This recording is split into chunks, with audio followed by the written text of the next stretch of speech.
JJ the CPA here. Hope you're doing well. So the SBA has announced that they will extend and provide EIDL, the loan, up until 12/31/21 of this year. So you have until then to apply. So I'll give you a link to the SBA website where they have announced that. It also will take you to the page where if you need an EIDL, you're able to apply for one. If you already have an EIDL and you'd like to do an increase because they now have upped the availability per business to 500,000, then go to the link in the body of my video where I will direct you on how to go about getting that increase, which is actually pretty simple. So the update here is that the IRS, scratch that, the SBA has announced you have until 12/31. But here's the thing. If you need it, why are you waiting? Okay, if you're projecting that you need this, why are you waiting? It does take some time. Go through the process. When you're looking at a self-analysis of your business and your cash flow, where are you going to be in 3 months or in 6 months? See, the thing is that when you run out of money, that's not really the time to then decide where you can go borrow it. So be looking at your overall cash flow. Be looking at where you're going to stand here between now and really the end of the year. And how does 2022 look? I do feel as though it's going to be harder to borrow money regardless of your relationship with your bank, because banks are going to have less, in essence, reserves with some of the things that I think are coming about. Now, if you're doing an analysis and you don't know if there's a doomsday or you don't believe there's a doomsday, I don't think there's a doomsday. But if you're doing a big analysis here, okay, I like it.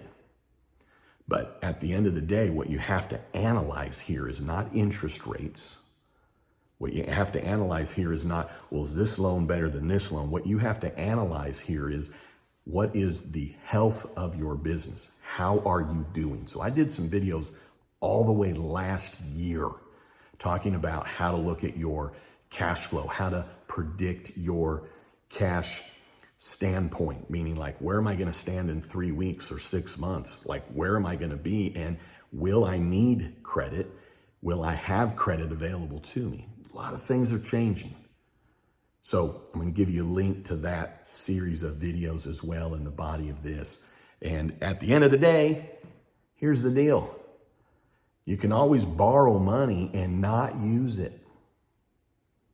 And if that doesn't make sense to me, then you shouldn't have borrowed it. So somebody that's looking to borrow money and they're like, well, I don't know if I should borrow it and let it sit there because, you know, that's going to accrue interest of a few $100 or whatever. Then you don't need it. Then don't borrow it.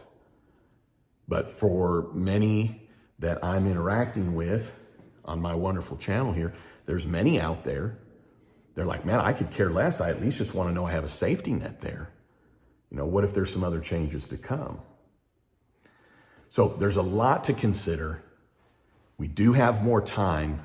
So even though you have now for the EIDL related to the pandemic until 12/31/21 to apply, that's good news, but you really need to be considering, if you don't have one, should you get one? Look at your other relationships, look at what availability you have on your line of credit. So I've got a playlist that I'll give you a link to as well as it relates to the EIDL and what you can use it for and all that good stuff. So be smart about this. So even though there's more time being given to apply for this, be smart about it and look at this as a tool. And is this something that would be a tool for your business to put in its toolbox to help it continue? It's not about expanding your business. It's not about investing in other things or paying off other debt or paying yourself back or giving yourself a raise. EIDL is for ongoing, operating expenses. That's what it's there for. But you want to make sure you can continue to operate. That's the whole purpose of it. All right. Hey, thanks for tuning in. I'd love it if you'd subscribe. And then don't you ever forget, you've never met a CPA quite like me.